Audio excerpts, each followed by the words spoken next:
আমাদের আমাদের একজন আপসহীন নেত্রী ছিলেন বেগম খালেদা জিয়া।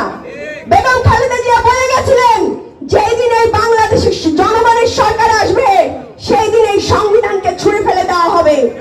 আজকে আমাদের সংবিধানের জন্য লড়াই করতে হচ্ছে, অথচ তার ছেলে ওই চেয়ারে বসে আছে, মায়ের কথার ন্যূনতম গুরুত্ব তার নাই। আমাদের রাস্তায় নেমে সংবিধানের জন্য লড়াই করতে হচ্ছে। এটা জনগণের সাথে যেমনি প্রতারণা, তেমনি তার মায়ের আকাঙ্ক্ষার সাথে প্রতারণা। স্ত্রীকে নিয়ে পিয়ার দেয়। পিয়ার মানে কি? এই স্ত্রীকে নিয়ে হেঁটে গেলাম, একটু ভালো বললাম, সেটা অনলাইনে সেটা নিয়ে তুমুল ঝড় তুললো। এই অনলাইনে প্রধানমন্ত্রীর স্ত্রীকে নিয়ে পিয়ার দিলে কি জনগণের কোনো উপকার হয়? কোনোদিন হয় না। এগুলো হচ্ছে নিজেদের কর্মকাণ্ড এবং নিজেদের যে ব্যর্থতা আছে সেই ব্যর্থতা ঢাকার জন্য বসে বসে এইসব কথা বলে আর এইসব পিয়ার চালায়। আমরা দেশে এমন কোন প্রধানমন্ত্রী চাই না যে জনগণের কথা বাদ দিয়ে যে বলবে স্বাস্থ্য নিয়ে আমার কোনো চিন্তা নেই, এটা উনি জানেন। এইটা কেমন কথা? এই মামলায় আপনারা জানেন যে গর্ভবতী মায়েরা চিকিৎসা পায় না, পায়। এই যে মায়েরা আছে গর্ভবতী মায়েরা এই মামলায় চিকিৎসা পায় না। এই মামলায় লবণাক্ত পানির জন্য তাদের গর্ভধারণের সমস্যা হয়। এই রকম সমস্যা বাংলাদেশে উপস্থিত আছে, তারপরে তিনি বলেন স্বাস্থ্য নিয়ে তার কোনো চিন্তা নাই। এইটা কোন প্রধানমন্ত্রী যার ব্যক্তিত্ব আছে এবং যিনি একটা দায়িত্ব নিয়ে আছেন, তিনি এই ধরনের কথা বলতে পারেন? পারেন না। এরপরও আমরা এগুলা নিয়ে কথা বলি না। কেন বলি না?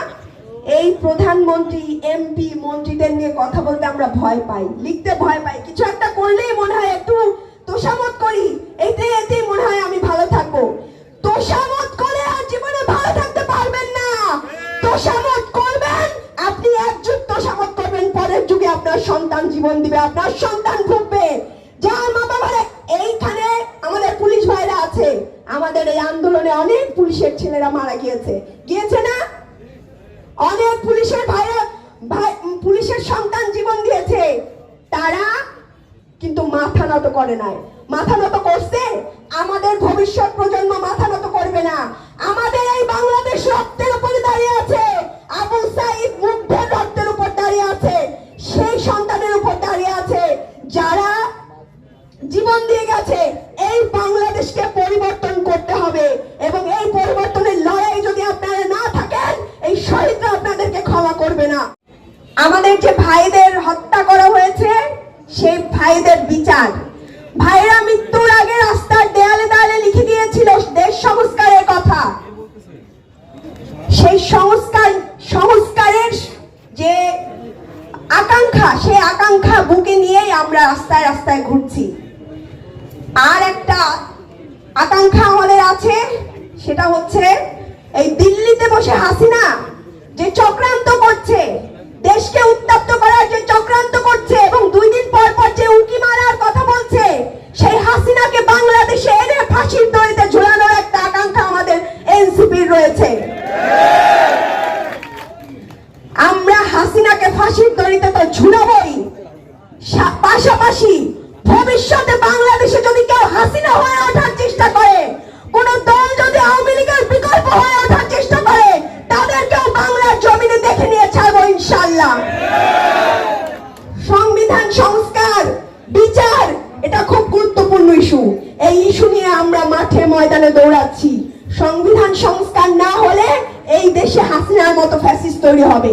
এই সংবিধান সংস্কারের কথা নতুন না, এই সংবিধান সংস্কারের কথা বিএনপি নিজেও তার 31 দফায় বলেছে। এখন আর সেই কথা মনে করে না। এখন কেন মনে করে না? কারণ সংবিধান সংস্কার হইলে এই যে মাঠে ময়দানে চাঁদাবাজি করে বেড়ায়, এই যে মাঠে ময়দানে এই টেম্পো স্ট্যান্ডে চাঁদাবাজি করে, এই চাঁদাবাজি আর কপালে জুটবে না। সংবিধান সংস্কার হইলে, পুলিশ সংস্কার হইলে, দেশে মানবাধিকার কমিশন হইলে, এই গুম কমিশন হইলে, তারা আর রাষ্ট্রযন্ত্রকে ব্যবহার করে, পুলিশ বিভাগ ব্যবহার করে আপনাদের সন্তানদের বুকে গুলি চালাইতে পারবে না। অন্যায় ভাবে ক্ষমতায় টিকতে হলে এরকম পুলিশ দরকার হয়, এরকম আর্মি দরকার হয়। আর এই জন্য সংস্কার তারা করতে চায় না। কেন করতে চায় না? তারা চিন্তা করে যে আমরা হাসিনার মতোই পুলিশ আর্মি এগুলো দিয়ে ক্ষমতায় টিকে থাকবো। সেই যুগে